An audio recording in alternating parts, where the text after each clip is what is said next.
¿Cómo estás, Alisa? Te quería preguntar primero, ¿cómo fue tu ingreso profesional al mundo del cómic? um, You speak Spanish. not anymore. Okay. When I was 3, my family lived in Mallorca.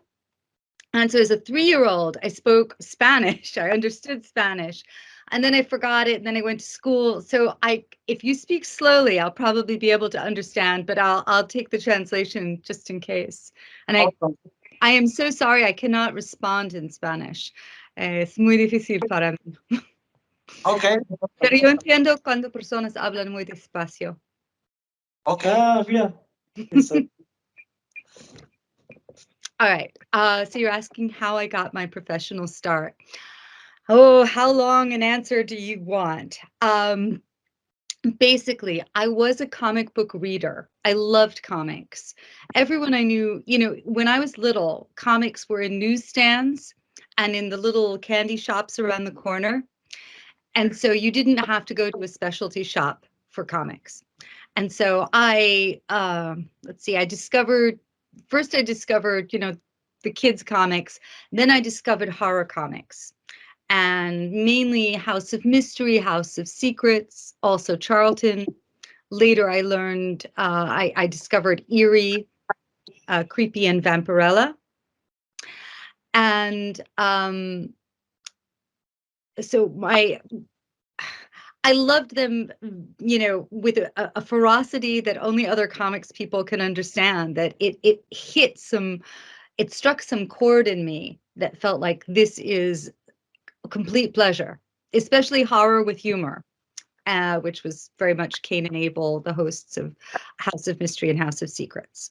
All right, so this is the first thing you need to know about me. And I loved Conan and a bunch of other stuff as well.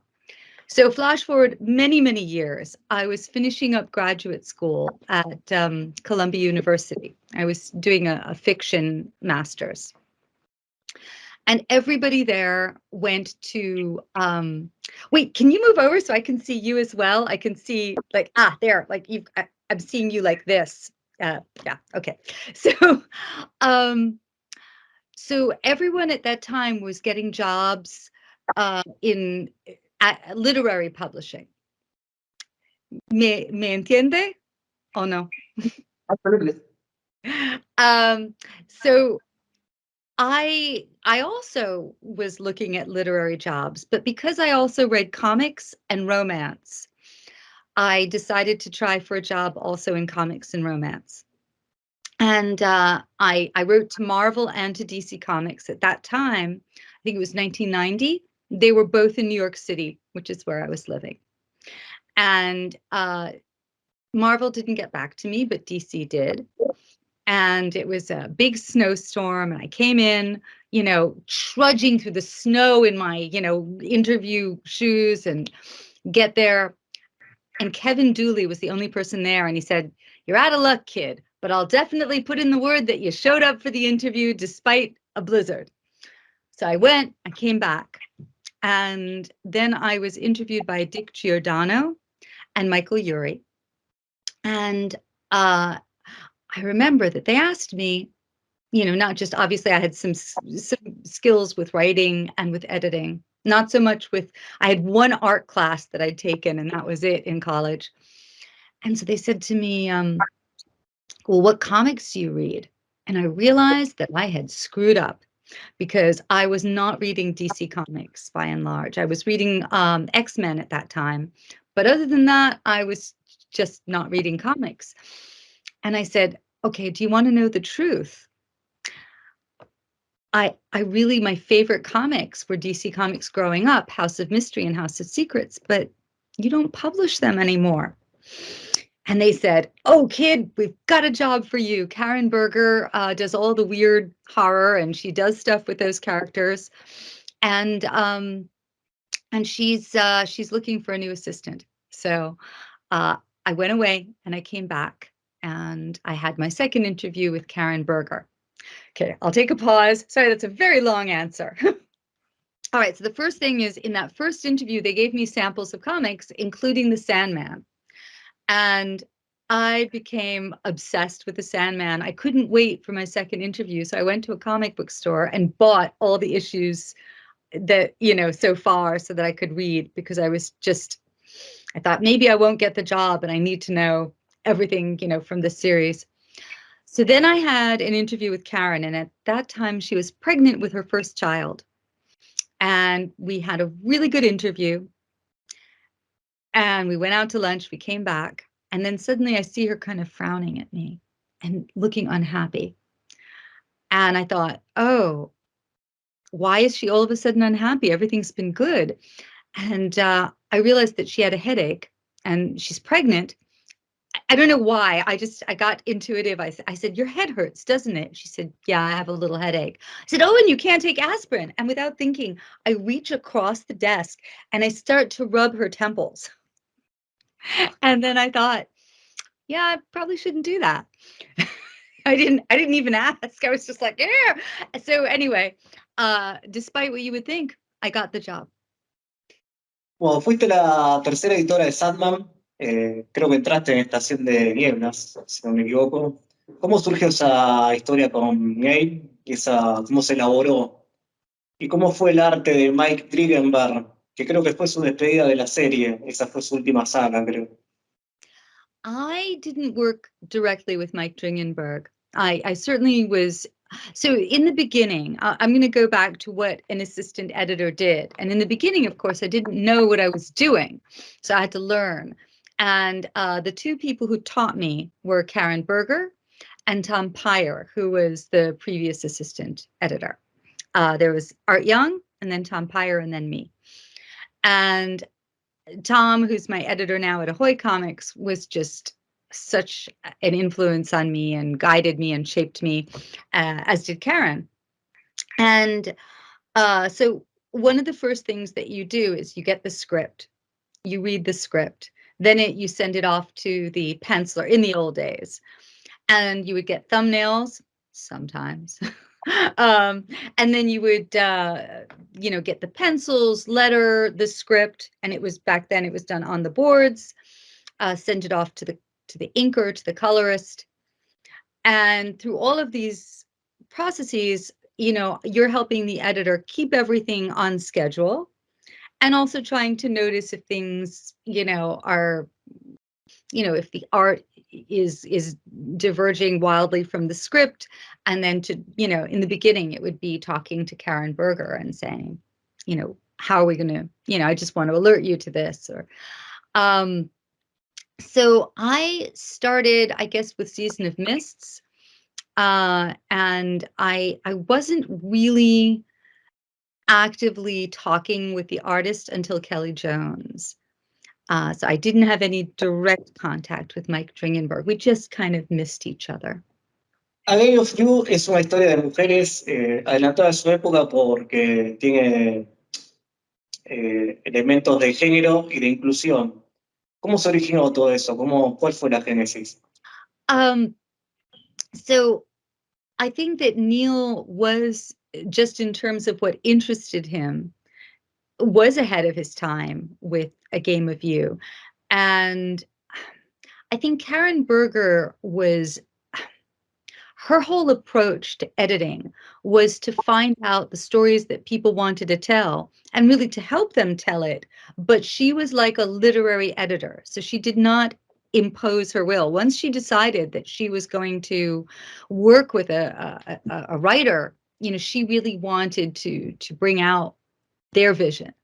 So I don't, obviously there were sometimes little things or words. We started out, Vertigo was not Vertigo. Vertigo were just, the collection of books that Karen and the editors she supervised were editing. And so at that time, I remember that the Curtis King, the cover editor, was always saying, you guys in your group, you're always sneaking nipples in. Nipples. I always have to be on the lookout for a nipple. But of course, if you look at the covers, and especially Dave McKean's covers, they're so much weirder. It's not like, it's not like a slipped nipple. It's like the nipples would be eyes or antenna, or, collaged with typewriter keys. So, sorry, I'm digressing. A Game of You. The title of it, though, I think at that point, so let me try and be coherent. So at this point, I was already fairly established as assistant editor, and I spent a lot of my day talking with Neil. So I would do all the trafficking of books and, calling and saying, hey, where's the artwork or where's the script during the day? And I'd take books down to production. In those days, production was in-house. But after 5, that was the time that I spent a lot of time talking with Neil, who was then living in England and working late. He no longer does any of those things. He doesn't live in England. He doesn't work really late. Well, mostly he doesn't. Sometimes he lives in England. But anyway, so we would, in his midnight and my 6 o'clock, we'd spend a lot of time talking. And one of the things he discovered, we were talking about science fiction and his love of, he knew a lot of writers. And at one point I said, what do you think of the writer Robert Sheckley, a science fiction writer? He wrote, he's written a lot of stories that were spun off into movies. The famous one is The 10th Victim. I don't know how to say this in Italian, but it was an Italian film with Marcello Mastroianni and Ursula Andress, that the bra that shoots, from Austin Powers, that's based on that. Anyway, so Neil said, Robert Sheckley was, a brilliant writer when he was younger and doing short stories. But then, I think he really kind of went into a very strange place where he forgot what was holding all the stories together. And I think it might have been drugs. And I said, he's my father. And I think Neil said something like, well, kill me now. And I said, no, I agree with you. But he was thinking about, I think, a Sheckley story called The Game of X, or A Game of X, when he titled A Game of You. Okay. Bien. Fuiste la responsable de que Matthew, el cuervo, no muriera al final de Sandman. ¿Qué recordás de esa anécdota? This is so funny. Okay, so somebody said that. So I have a son who's now, an adult, but at the time was a little baby, named Matthew. Not named after Matthew the Raven, but also named Matthew. It was the only name my then husband and I could agree on. And so when, I guess, there was this rumor that Neil was going to kill Matthew the Raven, and that I said to him, don't do it because my son is named Matthew. So I explained that this is a rumor. It's completely untrue. I would never interfere with a writer's creative process in this way. And it's, my child is not a character that's a raven. And I was so amused, I told it to Neil maybe a year or 2 ago. And Neil said, Alisa, don't you remember? You asked me not to kill Matthew the Raven, and I did, which turned out to be a very good thing. I said, this is why we need friends that remain in our lives for years and years, because I have no memory of this whatsoever. Joan Didion says we must keep journals in order to remember the people we used to be. Otherwise, they'll come knocking on our door at 3 a.m. and saying, hey, remember me? But obviously, I forgot what, 30-year-old Alisa had asked. ¿Por qué crees que Sandman sigue tan vigente en las nuevas generaciones? Well, I think 2 reasons. One is it has mythic underpinnings, and myths survive. They survive everything. They kind of, they're the bones of all our stories. And Neil is just a quintessential myth maker and myth teller. But above and beyond, he writes from the grit in his oyster. When you write out of something that's authentic and emotional and personal, I think that endures. And so many of the Sandman stories are about storytelling. They're about the creative process and wanting to be famous and, watching a mentor sort of fall out of favor. I'm thinking of Calliope and the Erasmus Fry and Richard Maddock and all of those stories. I think that they are all written from deeply personal places as well. And so that's the alchemy. It's something timeless and universal and something deeply specific and personal. ¿Cuál crees que fue el legado de Vertigo Comics para el cómic para adultos? Oh, this is a good question. I think in some ways we've moved away from the legacy of Vertigo because it was very much about creator rights and about giving creators more and more of a share in what they create and giving them freedom. And Marvel went in this, direction of really feeding into films and creating this connected universe, which is great in its way, but it's not the same as really growing the quirky individual. You own this model. And DC also moved away. I mean, for me, Ahoy Comics, which is the company that Tom Peyer co-founded, is a big part of the legacy. I mean, it's not a huge company, but I think that the work that it's producing is incredible. And I think any time that people are allowing for artists to draw in ways that don't look all cookie cutter, typical superhero shapes, I think anytime you're getting stories that go into a kind of strange and subversive place, I mean, I think that's all, part of the Vertigo legacy. But, it's like the 1920s kind of rhymed with the 1960s, and other decades don't have quite the same quality of those rebellious decades. So I'm not sure, besides Ahoy, that I'm aware that there is, this big movement in comics, some big company that's Vertigo's legacy.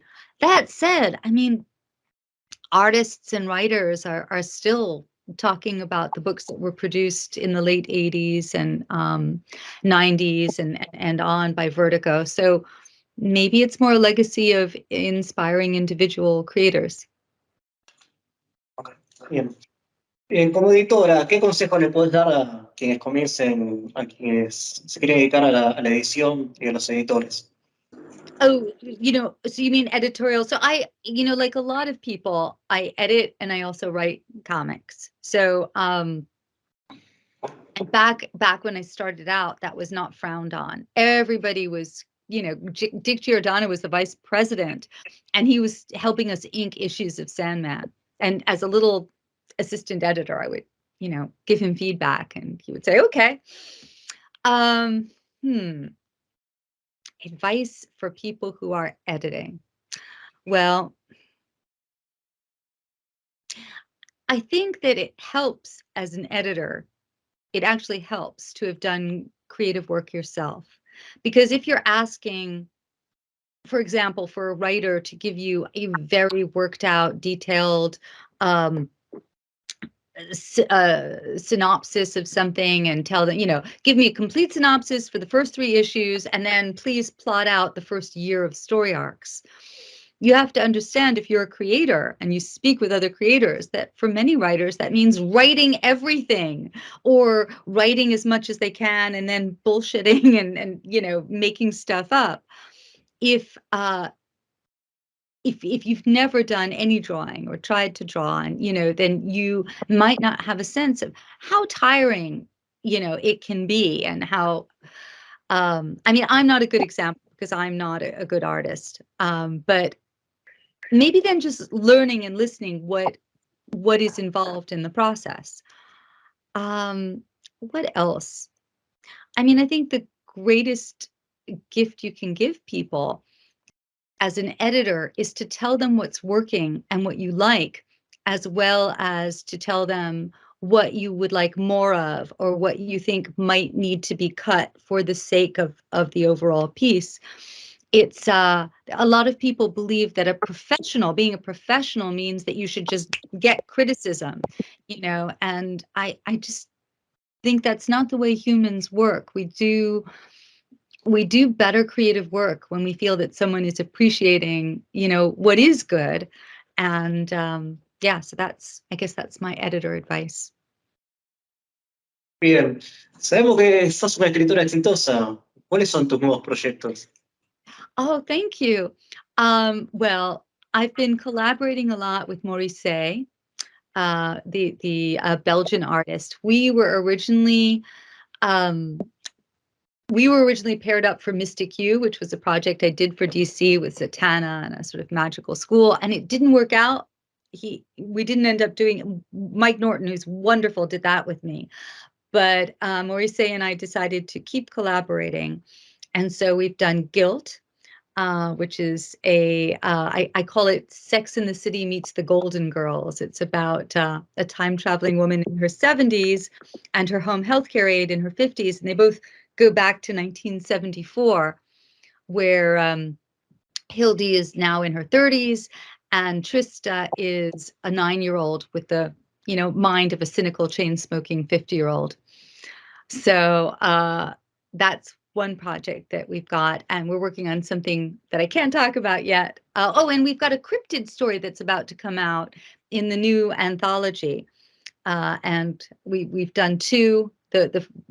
Our story is coming out in issue 2 of Cryptids, and it's called Chupahuahua, and Alain Morissette came up with the title. We do a lot of back and forth collaboration because I love, when I'm writing comics, what I really love to do is to collaborate. I want to talk with the artist. I want to understand how they're thinking about something and how they're approaching it. And especially, somebody asked me about writing horror and writing comedy. And I said, horror is like scrambled eggs or punk rock. It's really accessible. It's easy to achieve for me. Comedy is it's like a Fleetwood Mac song where you think it's simple, but actually it depends on this really elaborate finger plucking. And so you really need, I think, to work closely with an artist to get the best results, unless you're Mark Russell, in which case, you're Mark Russell. ¿Seguís leyendo cómics? ¿Qué cómics estás leyendo? ¿Qué cómics te gustan de la actualidad? Yes, I do. I sort of go in bursts, and I'm trying to think what's the last thing that I haven't read anything. I should be better prepared for this. So lately I've been rereading Sandman for my Sandman podcast, Endless, which I do with my friend Lani Diane Rich.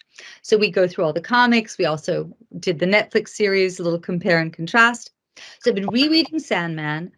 And I also did a deep dive. My local comic book store has a lot of the old House of Mystery, House of Secrets, also Midnight, what's it called? Midnight Tales from Red Circle. So I've been reading the old stuff, but I really would love it if people would tell me what I should be reading right now. I mean, besides, like, I'm reading the Ahoy comics. I love Mark Russell's writing, everything he does. I love reading Stuart Moore and Tom Pyer's work. But yeah, I need for you guys to tell me what I should be reading now. Algo que quiero recomendar, yo leo El Departamento de la Verdad, de James Tynion. Oh, The Department of Truth. Wait, who's that by? Is that? Oh, James Tynion. Yes, James Tynion the third. I met him when I was doing Mystic U, and I was doing the Convergence stories. Yeah. Okay, cool. I will definitely. He's a great writer. I will look that up. Thank you. ¿Viste la serie de Sandman en Netflix?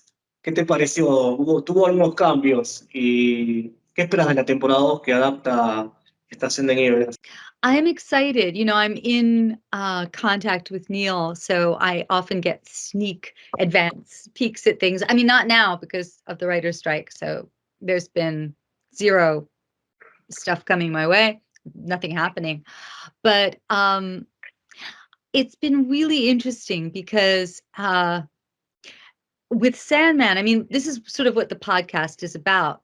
Sandman has changed a lot from the comic to the screen, and there are, lots of reasons for the ways it has changed. But I have changed. So when I first was reading Sandman, I was in my 20s. And one of the first things I realized rereading is that the Endless are in their 20s. You think of them as immortal, but they're also immortal, and psychologically and emotionally, they're very much in their 20s. It's more apparent to me now that my kids are in their 20s, because I think, oh, this kind of ongoing sibling rivalry, this kind of cynicism, there's a youthful sheen to the cynicism that you get in your 20s. And I think perhaps things soften as you get older. So I'm fascinated by the storytelling changes, and also by, the different ways that the stories hit me. What else can I tell you? I mean, obviously you're in your 20s and you look at Sandman and you think, oh, you're so sexy. Well, maybe not you, but I definitely did. And now, of course, I look and I think, oh gosh, I just really want to sometimes shake you and stand you up, and suppose I have death's attitude towards him now. Bien. ¿Le querés dar un mensaje a tus fans de Argentina y de Sudamérica? A los fans de Vértigo.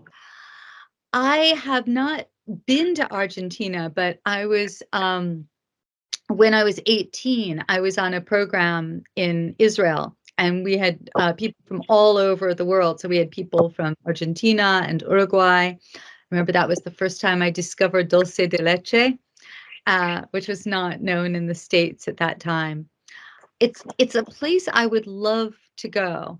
I think for, lots of reasons, but also maybe to revive my ailing Spanish. Bueno. Oh, thank you. I want to say something, and, tengo vergüenza. But muchas gracias a ustedes. And yeah, I look forward to what are you going to do with all these interviews? Lo que vamos a hacer, las voy a subir en varias páginas. Primero las vamos a subtitular en castellano y las vamos a subir en las páginas de fans de Argentina y de Sudamérica. Pero primero hay que subtitularla. Así que bueno, igual te voy a ir informando cada vez que vaya haciendo algo, te lo diré. No, you better give it to me. Oh, thank you. Send me links, please. And yeah, and if people have questions, then I'm happy to follow up. So thank you very much. It's nice to talk about the old days. Thank you. Cheers. Cheers. Hasta luego. Hasta luego.